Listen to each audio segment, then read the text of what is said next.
주기도문 수천 번 외웠지만은 한 번도 드린 적 없는 기도, 여러분이 평생 가장 많이 하신 기도가 있습니다. 바로 주기도문입니다. 수천 번, 어쩌면 수만 번 외우셨을 겁니다. 그런데 예수님이 왜 하필 이 기도를 가르쳐 주셨는지, 이 기도 안에 무엇을 담아두셨는지 멈춰서 생각해 보신 적이 있으십니까? 아마 없으실 겁니다. 너무 익숙해서 그냥 외우는 겁니다. 하늘에 계신 우리 아버지여, 이름이 거룩히 여김을 받으시오며 나라가 임하시오며, 입에서 저절로 나옵니다. 기도가 끝나도 가슴에 아무것도 남지 않을 때가 있습니다. 나는 지금 기도를 드린 건가? 외운 건가? 그 생각이 스쳐도 그냥 넘기는 겁니다. 우리는 이 기도를 압니다. 그런데 이 기도를 경험하지는 못했습니다. 우리는 이 기도를 외웁니다. 그런데 이 기도가 우리를 바꾸지는 못했습니다. 왜 그럴까요? 저도 그랬습니다. 나라가 임하시오며 뜻이 하늘에서 이루어진 것 같이 수십 년째 이 말씀을 외우면서 이 나라가 도대체 무슨 나라인지, 이 뜻이 도대체 무슨 뜻인지 제대로 멈춰본 적이 없었습니다. 이 기도의 깊이를 안다고 당연하게 여기고 있었던 겁니다. 그러다 어느 새벽 이 기도를 다시 펼치게 됐습니다. 한 줄 한 줄 다시 들여다보았습니다. 멈출 수가 없었습니다. 읽어갈수록 알고 있다고 생각했던 것들이 흔들리기 시작했습니다.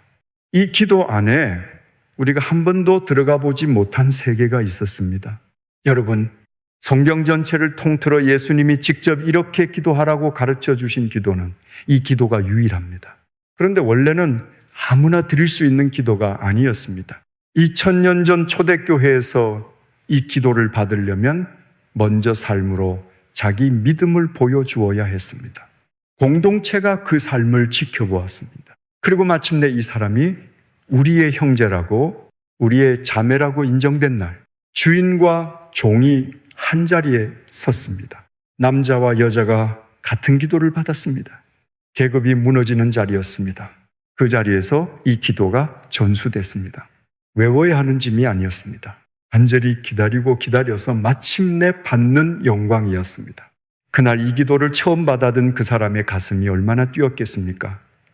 목숨을 걸고서라도 지켜야 할 기도였습니다. 그 기도를 지금 여러분이 매주 드리고 계신 겁니다. 그뿐만이 아닙니다. 우리가 알고 있다고 생각했던 그 구절의 원래 뜻이 전혀 달랐습니다. 매주 함께 외우는 그 마지막 문장은 놀랍게도 원래 이 기도에 없었습니다. 도대체 이 짧은 기도 안에 무엇이 담겨 있는 걸까요? 오늘 이 기도를 한 줄 한 줄 다시 열어보려 합니다. 이 말씀을 듣고 나면 다시는 이 주기도문을 그냥 외우기만 할 수 없을 것입니다. 외우는 기도가 아니라 살아있는 기도로 다시 만나게 될 것입니다. 이 말씀이 마음에 닿으시는 분은 댓글에 아멘으로 고백해 주십시오. 하나님, 이 기도를 다시 알게 해 주옵소서. 여러분의 그 고백이 오늘 이 시간에 첫걸음이 될 것입니다. 지금부터 함께 주기도문의 첫 줄부터 다시 열어보겠습니다. 첫 번째, 아버지, 족보 없이 부른 이름, 하늘에 계신 우리 아버지여, 주기도문의 첫 줄입니다. 여러분은 이 한 줄을 수천 번 외우셨을 겁니다.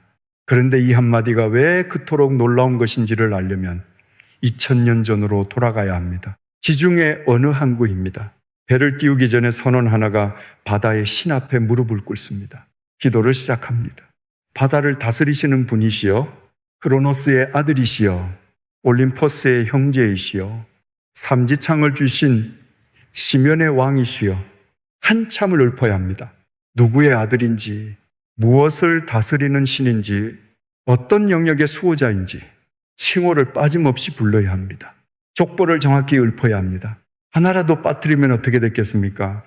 그 기도는 도착하지 않는 겁니다. 오히려 신을 모욕한 것이 됩니다. 기도가 아니라 신성모독이 되는 겁니다.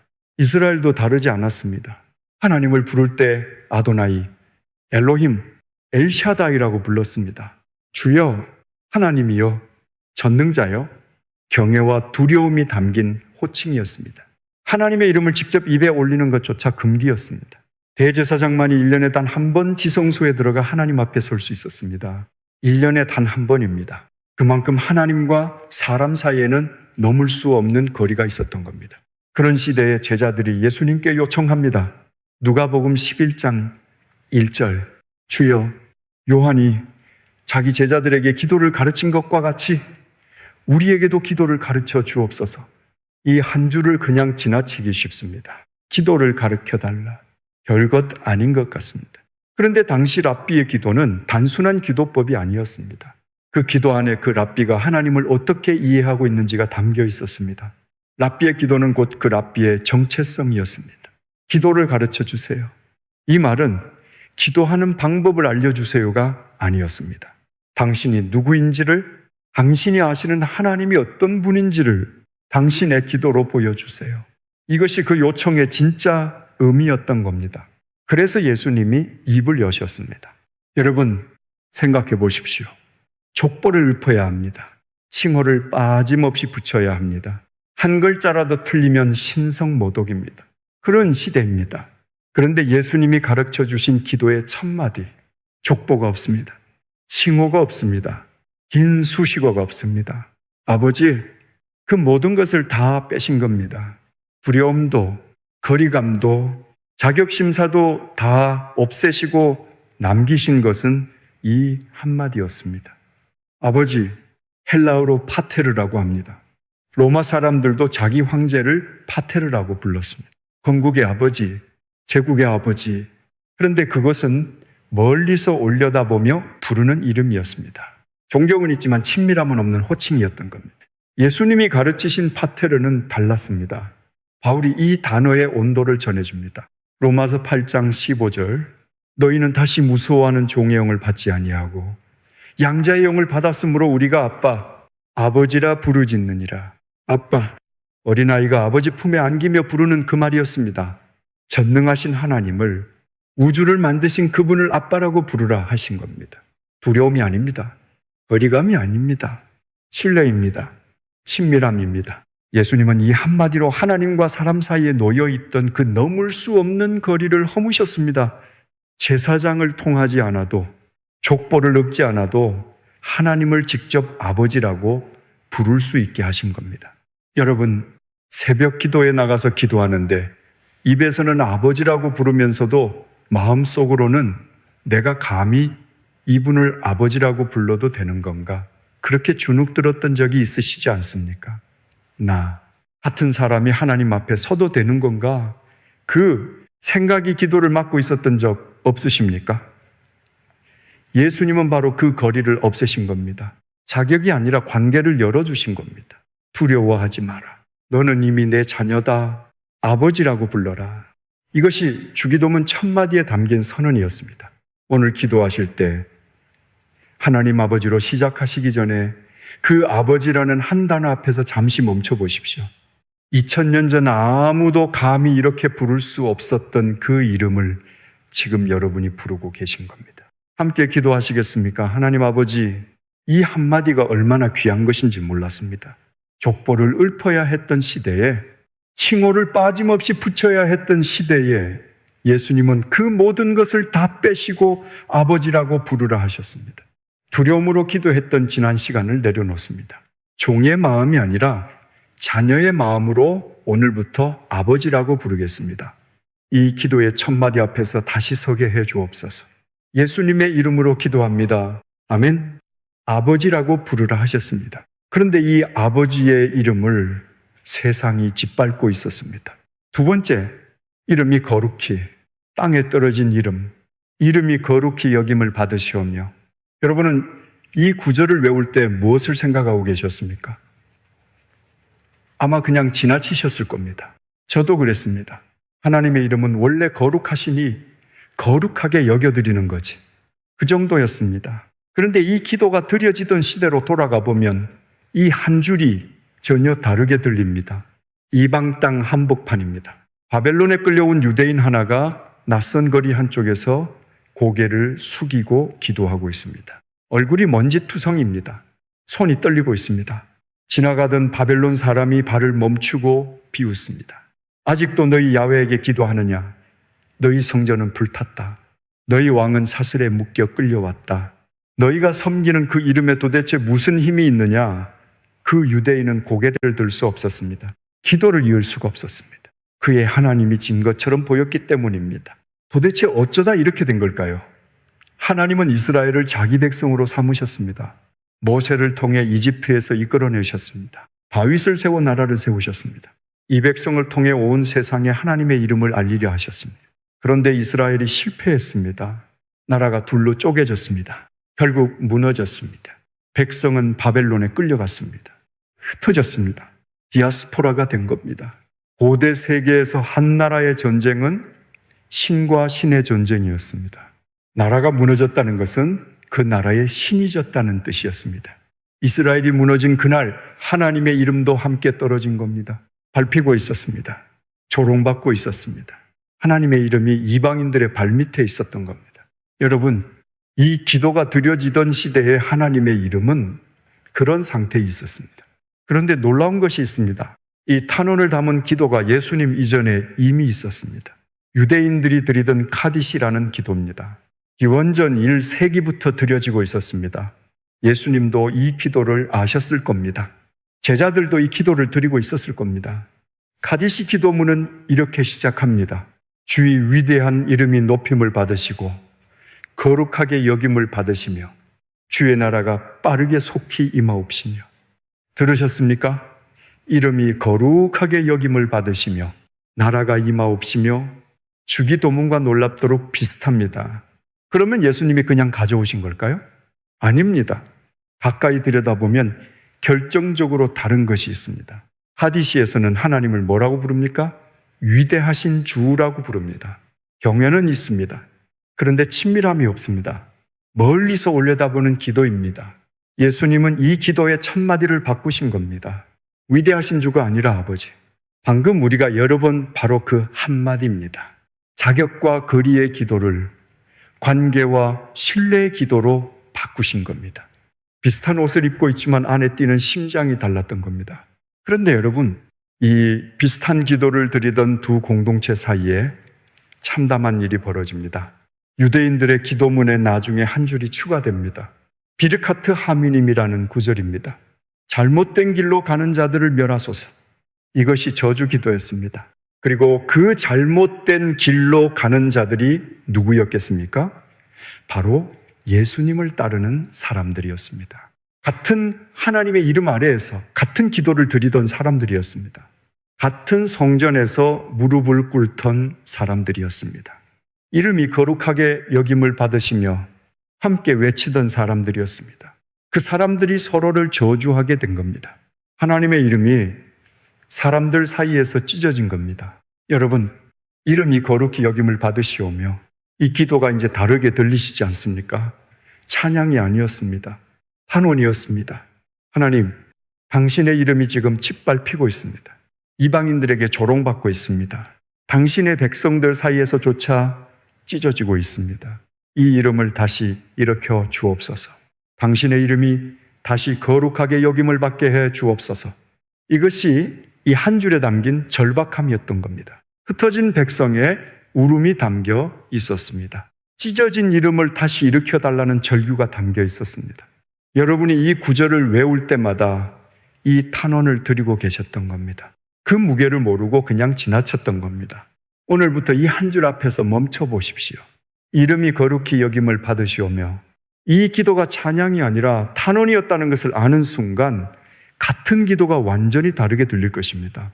함께 기도하시겠습니까? 하나님 아버지, 이름이 거룩히 여김을 받으시오며 이 한 줄을 수천 번 외우면서도 이 기도가 얼마나 절박한 탄원이었는지 몰랐습니다. 하나님의 이름이 밟히고 조롱받고 찢어지던 시대가 있었습니다. 그 시대에 드려진 기도가 바로 이것이었습니다. 이 이름을 내 입에만 두지 않겠습니다. 이 이름의 무게를 기억하며 살겠습니다. 이 이름이 내 삶을 통해 다시 거룩하게 드러나게 해 주옵소서. 예수님의 이름으로 기도합니다. 아멘. 이름을 회복해 달라는 기도 다음에 예수님은 곧바로 통치를 구하라고 하셨습니다. 왜 하필 통치였을까요? 세 번째, 나라가 임하시오며, 이 나라는 어디에 있는가? 나라가 임하시오며 뜻이 하늘에서 이루어진 것 같이 땅에서도 이루어지이다. 여러분, 이 기도를 외울 때 나라라는 말에서 무엇이 떠오르십니까? 천국이 떠오르시지 않습니까? 하늘나라. 죽어서 가는 그곳. 저도 오랫동안 그렇게 생각하고 있었습니다. 나라가 임하시오며 하나님 언젠가 천국에 가게 해주세요. 그 정도의 기도라고 여기고 있었던 겁니다. 그런데 이 기도가 나오기 직전의 장면을 보시면 전혀 다른 것이 보입니다. 예루살렘 거리입니다. 회당 앞에 한 사람이 서 있습니다. 두 팔을 벌리고 하늘을 향해 큰 소리로 기도합니다. 지나가는 사람들이 걸음을 멈추고 바라봅니다. 저 사람 기도 참 경건하게 하지 않느냐? 그 시선이 그 사람이 원하던 전부였습니다. 당시 유대 사회에서 경건하다고 인정받는 행위가 세 가지 있었습니다. 자선, 기도, 금식. 그런데 이것이 하나님을 향한 것이 아니라 사람들의 시선을 향한 것이 되어 있었습니다. 자선을 할 때 사람들이 알도록 했습니다. 금식을 할 때 얼굴을 일부러 초췌하게 만들어 보이게 했습니다. 기도를 할 때 회당 맨 앞에 서서 사람들이 감탄하도록 멋지게 기도했습니다. 예수님은 그 모습을 보고 계셨습니다. 그리고 말씀하셨습니다. 마태복음 6장 6절. 너는 기도할 때에 네 골방에 들어가 문을 닫고 은밀한 중에 계신 네 아버지께 기도하라. 골방에 들어가라. 문을 닫아라. 아무도 보지 않는 곳에서 하나님 앞에 혼자 서라. 사람들의 눈이 아니라 나의 내면이 중요한 겁니다. 밖에서 보여주는 기도가 아니라 안에서 하나님과 마주하는 기도인 겁니다. 이 말씀을 하신 직후에 예수님이 가르쳐 주신 기도가 바로 주기도문입니다. 그러니까 이 기도는 처음부터 사람 앞에서 드리는 기도가 아니었습니다. 골방 안에서 문을 닫고 하나님 앞에 나를 다시 세우는 기도였던 겁니다. 그 기도에서 가장 먼저 구한 것이 무엇이었겠습니까? 하나님의 통치였습니다. 나라라고 번역된 헬라어가 바실레이아입니다. 이 단어의 뜻이 무엇인지 아십니까? 장소가 아닙니다. 어딘가에 있는 나라가 아닙니다. 통치입니다. 다스림입니다. 왕이 왕으로서 다스리는 그 행위, 그 권세를 가리키는 말인 겁니다. 나라가 임하시오며 이 기도를 다시 읽으면 이렇게 됩니다. 하나님의 통치가 임하게 해 주옵소서. 하나님께서 다스려 주옵소서. 여러분, 나라가 임하시오며 이 기도를 죽어서 천국에 가게 해 주세요로 이해하고 계셨다면 예수님이 가르치신 기도를 아직 모르고 계셨던 겁니다. 이것은 죽어서 가는 나라의 기도가 아닙니다. 하나님의 다스림이 지금 여기에 오기를 구하는 기도입니다. 예수님은 공생애를 시작하시면서 가장 먼저 이렇게 선포하셨습니다. 마태복음 4장 17절. 회개하라. 천국이 가까이 왔느니라. 천국이 가까이 왔다. 죽어서 갈 곳이 가까이 왔다는 말이 아닙니다. 하나님의 통치가 지금 이 땅에 시작되고 있다는 선언이었습니다. 그래서 바로 이어지는 구절을 보십시오. 뜻이 하늘에서 이루어진 것 같이 땅에서도 이루어지이다. 하늘에서는 이미 이루어져 있습니다. 하나님은 하늘에서 그 능력과 권능과 통치를 잃어본 적이 한 번도 없으십니다. 져본 적이 없습니다.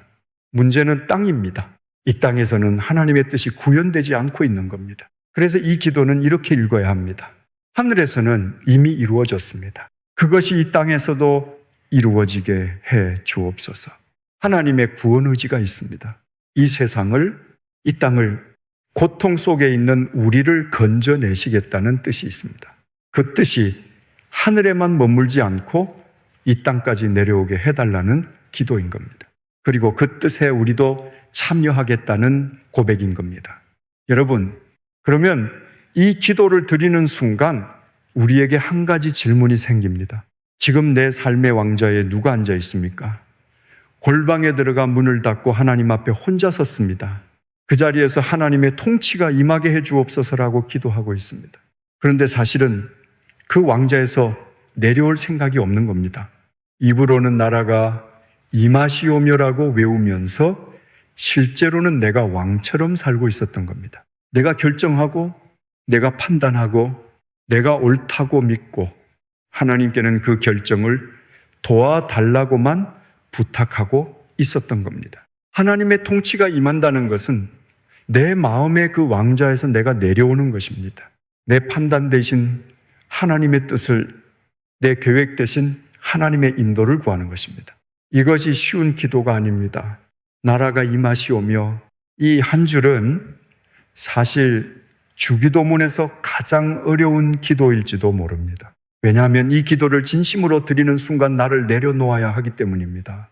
함께 기도하시겠습니까? 하나님 아버지, 나라가 임하시오며 이 기도를 드리면서도 제가 왕좌를 내려놓지 않고 있었습니다. 하나님의 통치를 구하면서 제 뜻대로 되게 해달라고 기도하고 있었습니다. 그 자리에서 내려옵니다. 하나님의 다스림이 지금 여기에 제 삶에, 제 가정에, 제 마음에 임하게 해 주옵소서. 하나님의 뜻이 하늘에서 이루어진 것 같이 이 땅에서도 제 삶에서도 이루어지게 해 주옵소서. 예수님의 이름으로 기도합니다. 아멘. 여러분, 여기서 한 가지 보이는 것이 있습니다. 지금까지 여러분 앞에 세 줄을 다시 보십시오. 하나님의 이름, 하나님의 나라, 하나님의 뜻, 나라는 글자가 하나도 없었습니다. 예수님은 내 필요보다 하나님의 것을 먼저 기도하라 하신 겁니다. 그런데 이제 네 번째 줄부터 우리가 등장합니다. 하나님의 나라를 구했습니다. 그런데 그 나라의 백성은 오늘 하루를 살아야 합니다. 네 번째, 일용할 양식.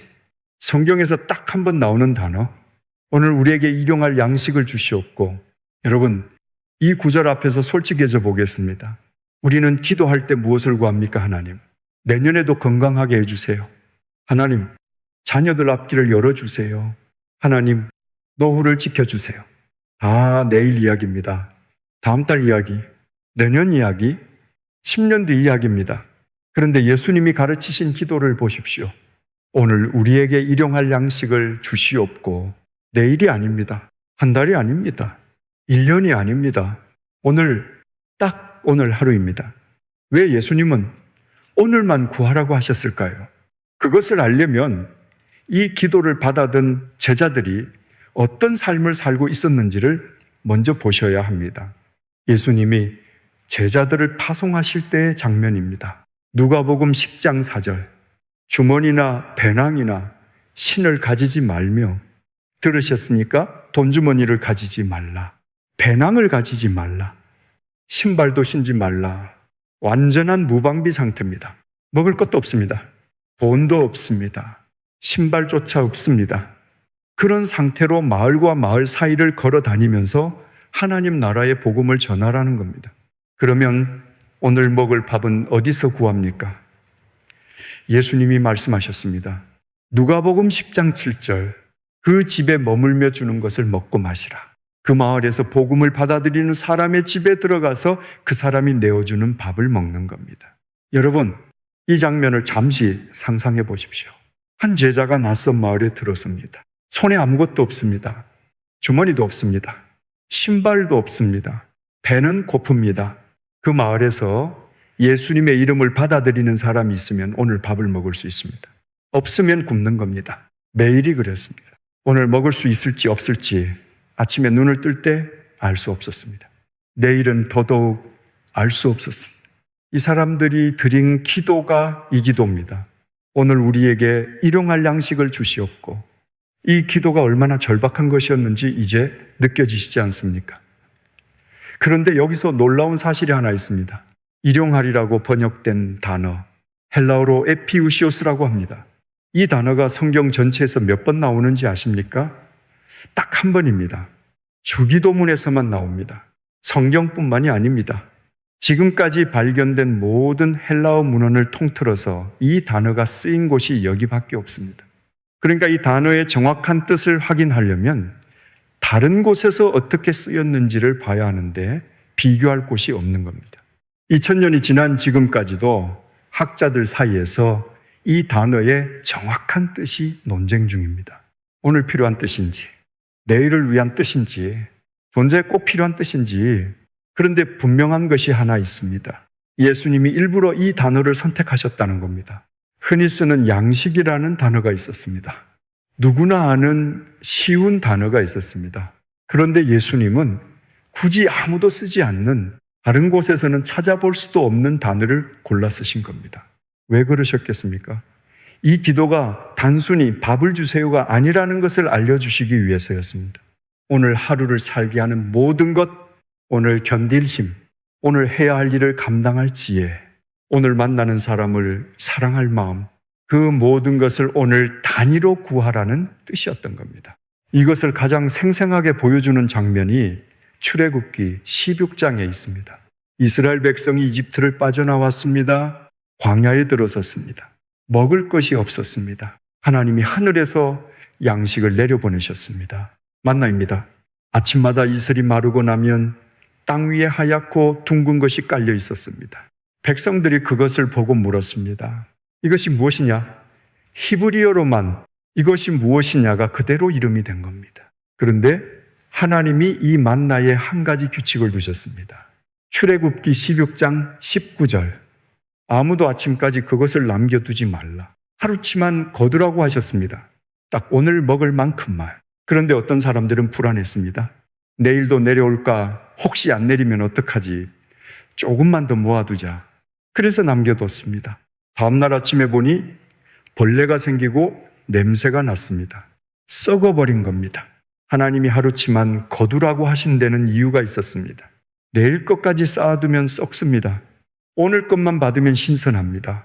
여러분, 이것이 단순한 식량 관리 이야기겠습니까? 내일 것을 네가 쌓아두지 마라.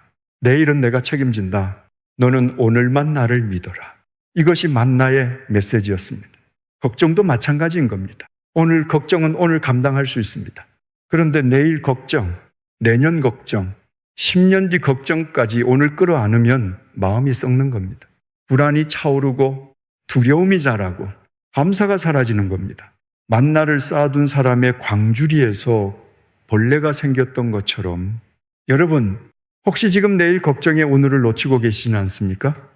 통장 잔고가 줄어드는 것이 불안하고 자녀들 앞날이 걱정되고 건강이 예전 같지 않아서 기도할 때마다 내년 걱정, 5년 뒤 걱정, 10년 뒤 걱정을 쏟아내고 계시지는 않습니까?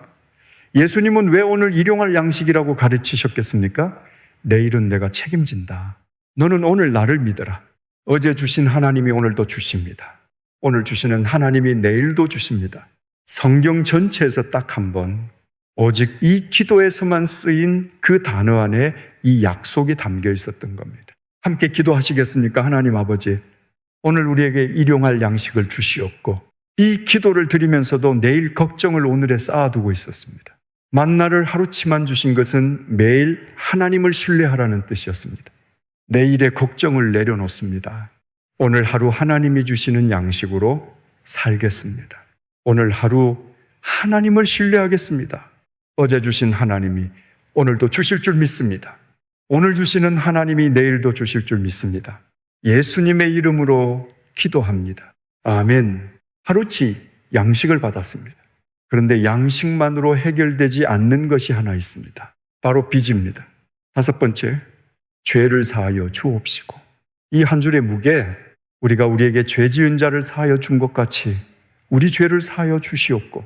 여러분, 이 구절을 외울 때 어떤 마음이 드십니까? 하나님, 제 죄를 용서해 주세요. 그렇게 기도하고 계실 겁니다. 그런데 한 가지 여쭤보겠습니다. 우리가 우리에게 죄 지은 자를 사하여 준 것 같이, 이 말이 마음 편하게 들리십니까? 용서한다고 했는데 왜 그 사람 이름이 아직도 떠오릅니까? 잊었다고 생각했는데 왜 어떤 날은 그 얼굴이 다시 선명하게 올라옵니까? 이 구절 앞에서 정말 편안한 사람은 많지 않을 겁니다. 저도 그렇습니다. 그런데 이 한 줄을 다시 들여다보았을 때 우리가 알고 있던 것과 전혀 다른 뜻이 나타났습니다. 죄를 사하여 주옵시고. 여기서 죄라고 번역된 헬라어를 아십니까? 하마르티아라는 단어가 있습니다. 이것이 헬라어에서 죄를 뜻하는 가장 대표적인 단어입니다.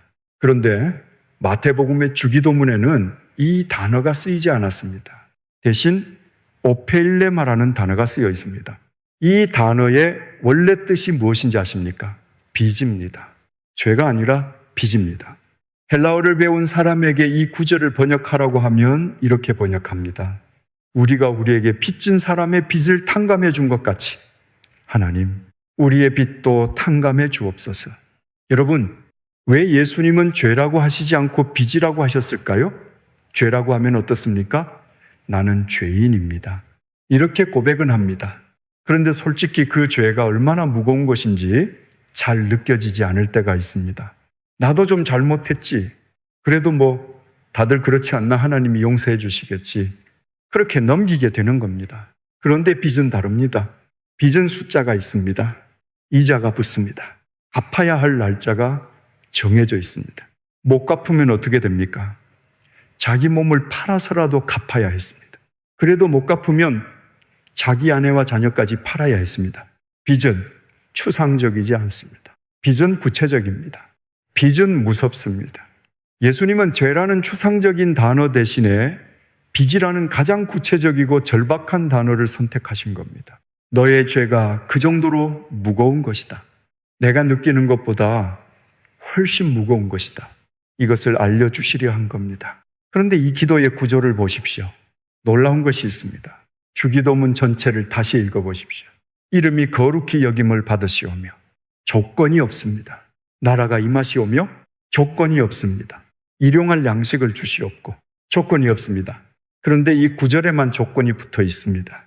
우리가 우리에게 죄 지은 자를 사하여 준 것 같이 주기도문 전체에서 유일하게 조건이 달린 기도입니다. 왜 용서에만 조건을 붙이셨겠습니까? 그만큼 중요하기 때문입니다. 그만큼 우리가 안 하기 때문입니다. 그만큼 기도를 막는 가장 큰 것이기 때문입니다. 이 기도의 배경을 알려면 유대인들의 가장 거룩한 하루를 보셔야 합니다. 욤키푸르, 대속죄일입니다. 유대인들은 새해가 되면 열흘간의 회개 기간을 보냅니다. 그리고 열째 날이 욤키푸르입니다. 이날은 24시간 완전 금식을 합니다. 먹지도 마시지도 않습니다. 온 백성이 하나님 앞에 자기 죄를 회개하는 날입니다. 이날 대제사장이 한 가지 일을 합니다. 1년에 단 한 번, 오직 이날에만 대제사장 홀로 지성소에 들어갑니다. 지성소가 무엇입니까? 하나님이 계시는 곳입니다. 성전 가장 안쪽 두꺼운 휘장 뒤에 있는 그곳입니다. 아무도 들어갈 수 없는 곳입니다. 대제사장만이 1년에 이 하루만 들어갈 수 있었습니다. 그런데 대제사장이 지성소에 들어가기 전에 반드시 먼저 해야 하는 것이 있었습니다. 자기 자신의 죄를 위한 제사를 먼저 드려야 했습니다. 자기 죄가 해결되지 않으면 하나님 앞에 설 수 없었기 때문입니다. 그리고 백성들도 이날이 오기 전에 해야 할 일이 있었습니다. 서로를 찾아가야 했습니다. 서로에게 잘못한 것이 있으면 먼저 용서를 구해야 했습니다. 빚진 것이 있으면 탕감해 주어야 했습니다. 서로가 서로를 먼저 용서한 후에야 비로소 하나님 앞에 설 수 있었던 겁니다. 여러분, 우리가 우리에게 죄 지은 자를 사하여 준 것 같이 이 기도가 이제 다르게 들리시지 않습니까? 이것은 단순히 남을 용서하면 좋다는 도덕적 권면이 아니었습니다. 서로를 먼저 용서하지 않으면 하나님 앞에 설 수 없다는 절박한 고백이었던 겁니다. 그리고 한 가지 더 알아야 할 것이 있습니다. 빚을 탕감하는 제도가 이스라엘에 있었습니다. 희년이라고 합니다. 49년 혹은 50년마다 돌아오는 해입니다. 이 해가 되면 모든 빚이 탕감됩니다. 종이 된 사람도 풀려납니다. 그런데 여기서 놀라운 역설이 벌어졌습니다. 희년이 가까워지면 아무도 돈을 안 빌려주는 겁니다. 빌려줘봐야 탕감되니까 가난한 사람이 돈이 필요해서 찾아가도 아무도 빌려주지 않았습니다. 빚을 탕감하라는 법이 오히려 가난한 사람을 더 힘들게 만든 겁니다. 그때 힐렐이라는 랍비가 나섰습니다. 하나님의 말씀을 바꿨습니다. 희년에도 빚을 갚는 것으로 하자. 그래야 가난한 사람이 돈을 빌릴 수 있다. 하나님 말씀의 문자를 바꾼 겁니다. 왜 바꿨겠습니까? 하나님의 뜻이 문자에 있지 않고 그 정신에 있다고 믿었기 때문입니다. 빚을 탕감하라는 하나님의 뜻은 가난한 사람을 살리라는 것이었습니다. 문자를 지키다가 사람이 죽으면 그것은 하나님의 뜻을 거스르는 것이었던 겁니다. 여러분, 빚이라는 말 하나에 이토록 깊은 세계가 있었습니다. 우리 죄를 사하여 주시옵고, 이 기도는 하나님, 제가 좀 잘못했으니 봐주세요. 그런 가벼운 기도가 아니었습니다. 갚을 수 없는 빚을 짊어진 사람의 탄원이었습니다.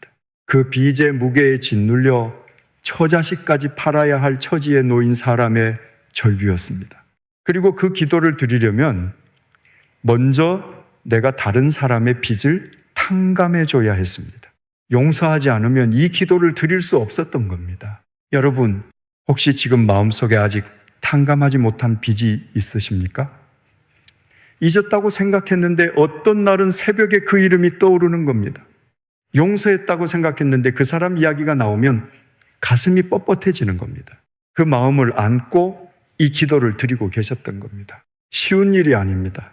쉬웠으면 예수님이 주기도문 전체에서 유일하게 이 기도에만 조건을 붙이시지 않았을 겁니다.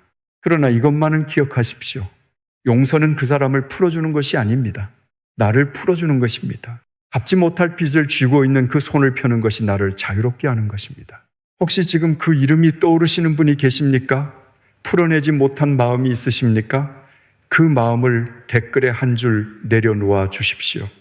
주님, 제 마음에 빚을 내려놓습니다. 그 고백이 여러분의 기도에 문을 여는 열쇠가 될 것입니다. 함께 기도하시겠습니까? 하나님 아버지, 우리가 우리에게 죄 지은 자를 사하여 준 것 같이 우리 죄를 사하여 주시옵고, 이 기도가 갚을 수 없는 빚을 진 사람의 탄원이었다는 것을 알게 됐습니다. 그리고 이 기도를 드리기 전에 먼저 서로를 용서해야 했다는 것도 알게 됐습니다. 아직 탕감하지 못한 이름이 있습니다. 그 이름 앞에서 마음이 뻣뻣해지는 것을 압니다. 쉽지 않습니다. 그러나 그 빚을 쥐고 있는 이 손이 저를 묶고 있었다는 것을 깨닫습니다. 오늘 이 손을 펴겠습니다. 제 힘으로는 안 됩니다. 하나님이 이 손을 펴주옵소서. 예수님의 이름으로 기도합니다. 아멘. 빚을 탕감받았습니다. 그런데 이 기도를 드리는 사람들 앞에는 당장 내일이 두려운 현실이 기다리고 있었습니다. 6번째, 시험에 들게 하지 마옵시고, 두드려야 알 수 있는 것, 우리를 시험에 들게 하지 마옵시고 다만 악에서 구하옵소서. 여러분, 이 구절을 외울 때 어떤 마음으로 외우고 계셨습니까? 하나님, 어려운 일이 오지 않게 해주세요. 하나님, 유혹에 빠지지 않게 지켜주세요. 대부분 이렇게 이해하고 계셨을 겁니다. 저도 그랬습니다. 시험이 오지 않게 해달라는 기도, 유혹에서 지켜달라는 기도, 그 정도로 생각하고 있었습니다. 그런데 이 구절에 쓰인 단어를 들여다보면 우리가 생각했던 것보다 훨씬 깊은 것이 들어있었습니다. 시험이라고 번역된 헬라어가 있습니다. 페이라조라는 단어입니다. 이 단어에는 뜻이 2개가 있습니다. 하나는 유혹입니다. 누군가의 약한 곳을 건드려서 잘못된 길로 이끄는 것, 우리가 흔히 생각하는 시험입니다. 그런데 또 하나의 뜻이 있습니다. 테스트입니다. 이것이 진짜인지 가짜인지 확인해 보는 것입니다. 여러분, 도자기를 아십니까? 좋은 도자기가 있습니다. 겉이 아무리 아름다워도 그것이 진짜인지 아닌지는 것만 봐서는 알 수 없습니다. 어떻게 알 수 있겠습니까? 두드려 봐야 합니다. 가벼운 도자기는 살짝만 두드려도 금이 갑니다. 얇은 것은 조금만 힘을 줘도 깨져버립니다. 그런데 진짜 단단한 도자기는 두드리면 두드릴수록 맑고 단단한 소리가 납니다. 헤이라조가 바로 이 뜻입니다. 두드려서 확인하는 것, 이것이 진짜인지 아닌지, 어디까지 견디는지 시험해 보는 것. 예수님도 이 페이라조를 받으셨습니다. 마태복음 4장, 광야에서 40일 금식하신 후 시험하는 자가 다가왔습니다. 네가 하나님의 아들이거든 이 돌들로 떡이 되게 하라. 네가 하나님의 아들이거든 뛰어내려 보아라. 네가 내게 엎드려 절하면 이 모든 것을 네게 주겠다. 3번 두드린 겁니다. 배고픔으로 두드리고, 권능으로 두드리고, 권세로 두드렸습니다. 진짜인지 아닌지 확인해 본 겁니다. 예수님은 3번 다 견디셨습니다. 금이 가지 않으셨습니다. 깨지지 않으셨습니다. 맑고 단단한 소리가 나셨습니다. 그런데 여러분, 예수님도 이 시험을 받으셨는데 우리는 어떻게 했습니까? 우리도 두드려집니다. 건강이 무너질 때 두드려집니다. 사람에게 배신당할 때 두드려집니다. 기도에 응답이 없을 때 두드려집니다. 하나님이 정말 계신 건가? 이 믿음이 진짜인 건가? 그런 생각이 올라올 때 그것이 바로 페이라조인 겁니다. 이것이 왜 이 기도에 들어가 있는지 이제 제자들의 현실을 보시면 이해가 됩니다. 이 기도를 드리던 초대교회의 그리스도인들이 어떤 삶을 살고 있었는지 아십니까? 로마 제국에서 살고 있었습니다. 로마 제국에서는 허가된 종교만 모일 수 있었습니다. 허가된 단체만 집회를 열 수 있었습니다. 지금처럼 집회와 결사의 자유가 없었습니다. 그런데 이 사람들이 뭘 하고 다녔겠습니까? 예수가 주이시다. 이 고백을 하고 다녔습니다. 여러분, 이 말이 왜 위험한지 아십니까? 로마 제국에서 주라는 칭호는 황제의 것이었습니다. 아우구스투스가 주이시다. 이것이 로마의 고백이었습니다. 그런데 이 사람들이 예수가 주이시다라고 말하고 다닌 겁니다. 황제가 주가 아니라 예수가 주라고 한 겁니다. 이것이 얼마나 위험한 일이었겠습니까? 아까 우리가 보았습니다. 이 사람들은 돈주머니도 배낭도 신발도 없이 마을과 마을 사이를 돌아다녔습니다. 그런데 그 무방비 상태로 로마 제국이 금지하는 네트워크를 만들고 다녔던 겁니다. 잡히면 어떻게 됐겠습니까? 그리고 유대인 공동체에서도 쫓겨나고 있었습니다. 하디시 기도문에 한 줄이 추가됐다고 말씀드렸습니다. 잘못된 길로 가는 자들을 멸하소서. 예수님을 따르는 사람들을 저주하는 기도가 추가된 겁니다. 이것이 단순히 기도문에 한 줄 추가된 것으로 끝나지 않았습니다. 회당에서 축출됐습니다. 여러분, 회당이 어떤 곳인지 아십니까? 지금의 교회만 생각하시면 안 됩니다. 회당은 예배만 드리는 곳이 아니었습니다. 아이들이 공부하는 학교였습니다. 분쟁이 생기면 해결하는 재판소였습니다. 나그네가 오면 재워주는 숙소였습니다. 마을 회의를 하는 주민센터였습니다. 교회이자 학교이자 법원이자 주민센터, 이 모든 것이 한 곳에 모여 있었던 겁니다. 회당에서 축출된다는 것은 이 모든 것에서 잘려나가는 겁니다. 자녀가 학교에서 쫓겨나는 겁니다. 법적 보호를 받을 수 없게 되는 겁니다. 마을 공동체에서 완전히 고립되는 겁니다. 로마 제국에서는 불법 집회로 잡혀갈 위험, 유대인 공동체에서는 회당에서 쫓겨나는 현실, 이 사람들이 매일 두드려지고 있었던 겁니다. 매일 시험 받고 있었던 겁니다. 정말 이 길이 맞는 건가?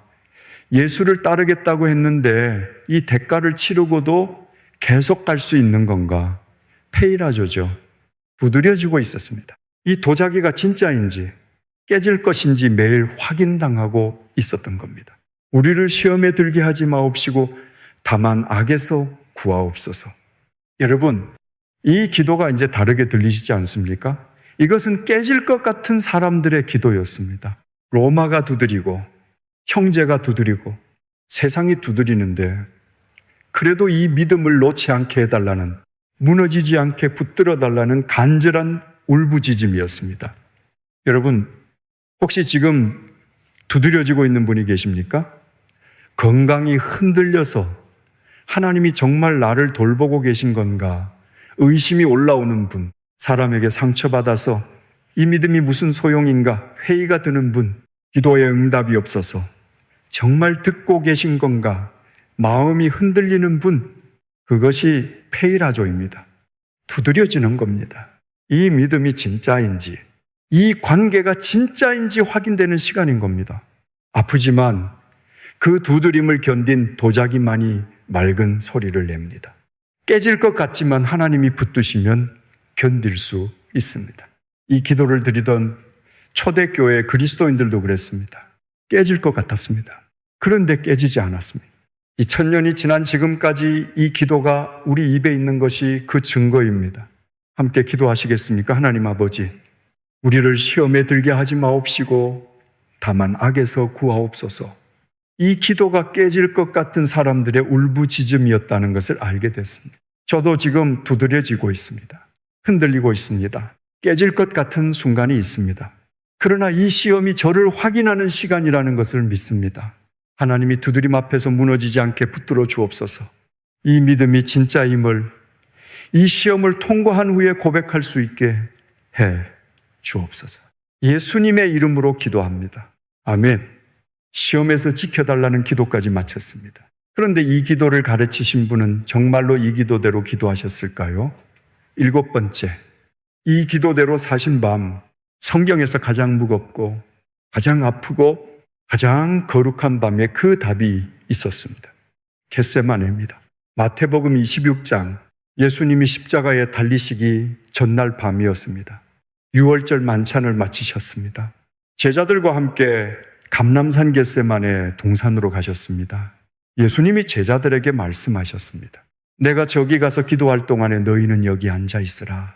베드로와 야고보와 요한 세 제자만 데리고 좀 더 들어가셨습니다. 마태복음 26장 37절에서 38절.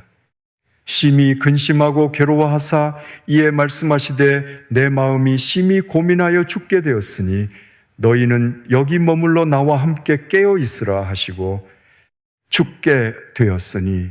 여러분, 이 말씀을 하신 분이 누구이십니까? 하나님의 아들이십니다. 그분이 죽을 것 같다고 말씀하신 겁니다. 십자가의 고통을 알고 계셨기 때문입니다.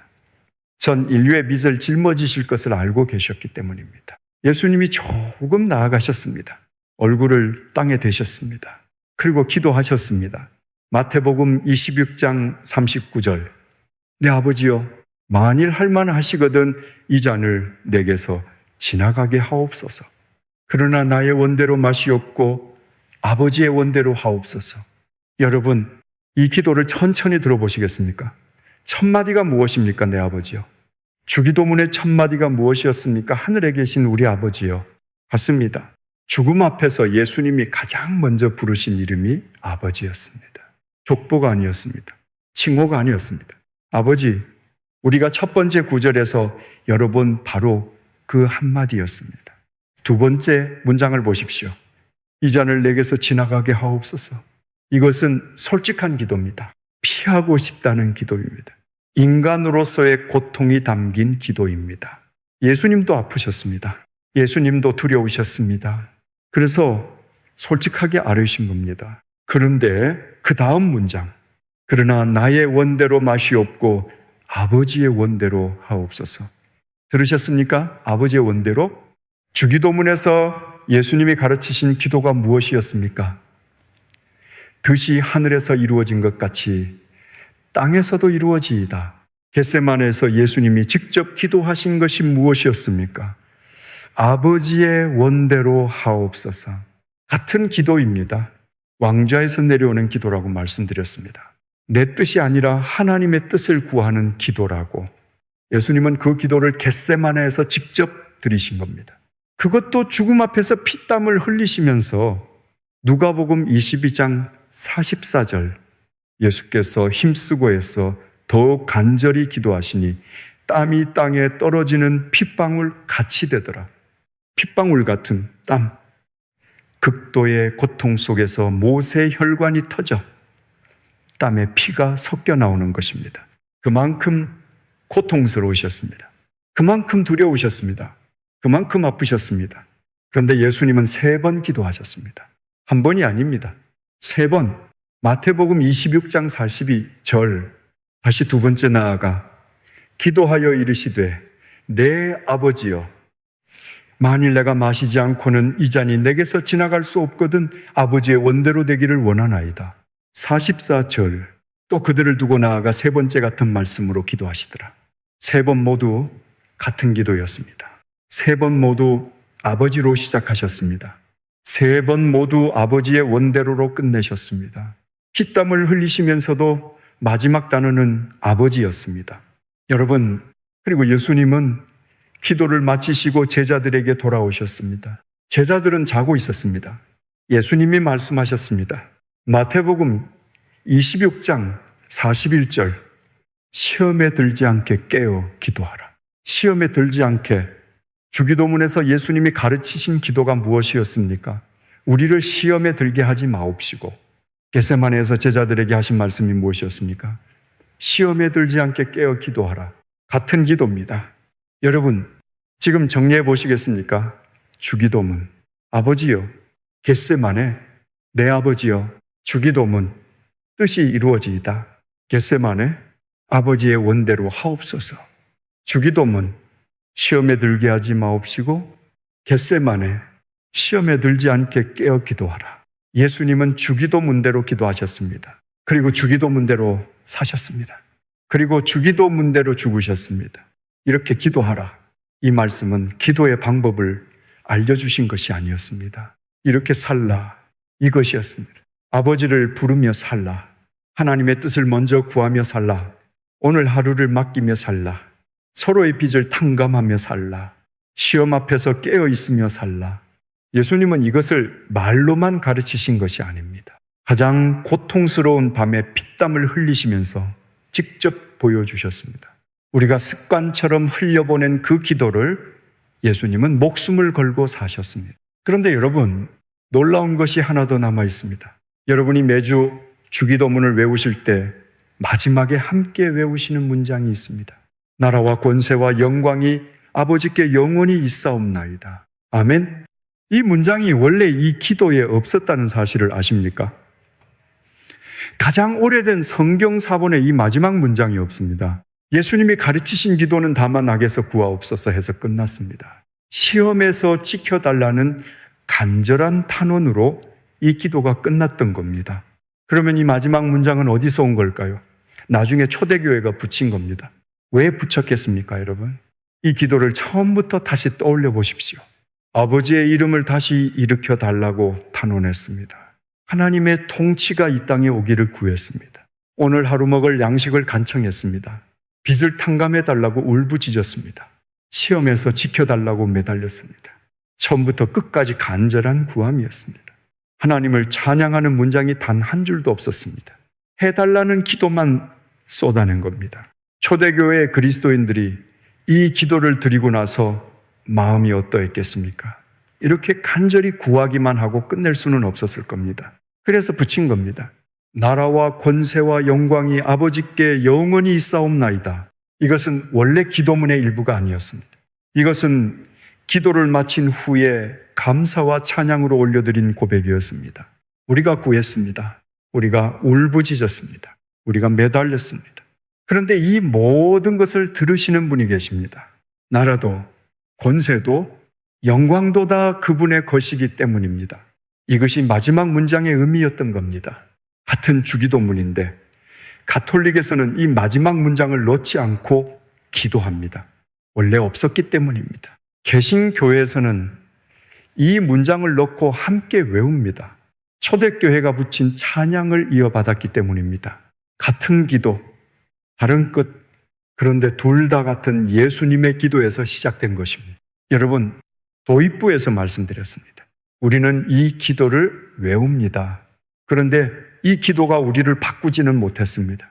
그런데 예수님은 이 기도를 외우신 것이 아니었습니다. 겟세마네에서 피땀을 흘리시며 이 기도대로 사셨습니다. 아버지를 부르셨고 아버지의 뜻에 순종하셨고 시험 앞에서 깨어 기도하셨습니다. 그리고 끝내 십자가 위에서 이 기도를 완성하셨습니다.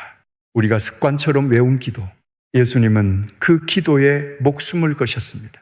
내일 아침 주기도문을 시작하실 때 겟세마네를 한번 떠올려 주십시오. 하늘에 계신 우리 아버지여, 이 첫 마디를 하실 때 예수님이 얼굴을 땅에 대시고 내 아버지여라고 부르신 그 밤을 기억해 주십시오. 뜻이 하늘에서 이루어진 것 같이 땅에서도 이루어지이다. 이 기도를 하실 때 피땀을 흘리시면서도 아버지의 원대로라고 기도하신 그 순종을 기억해 주십시오. 그러면 같은 기도가 완전히 달라질 것입니다. 입술의 기도가 삶의 기도가 될 것입니다.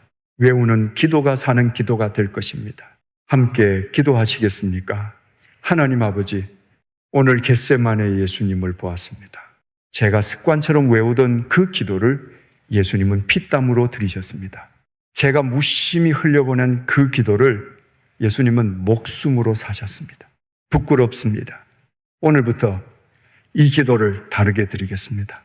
예수님처럼 아버지라고 부르겠습니다. 예수님처럼 아버지의 원대로라고 기도하겠습니다. 예수님처럼 이 기도대로 살겠습니다. 외우는 기도가 아니라 삶의 기도가 되게 하옵소서.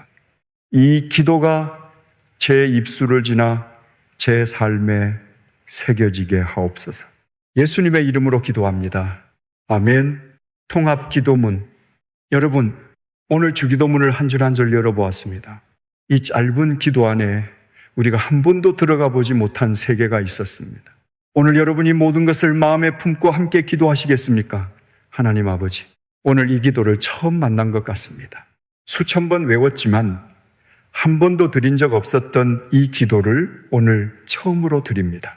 아버지, 이 한마디가 족보를 읊어야 했던 시대에 예수님이 열어주신 문이었다는 것을 알게 됐습니다. 아버지의 이름이 짓밟히던 시대에 이 이름을 다시 일으켜달라는 탄원이었다는 것을 알게 됐습니다. 죽어서 가는 나라가 아니라 지금 여기에 임하기를 구하는 기도였다는 것을 알게 됐습니다. 성경 어디에서도 찾을 수 없는 그 단어 안에 오늘 하루만 믿으라는 약속이 담겨 있었다는 것을 알게 됐습니다.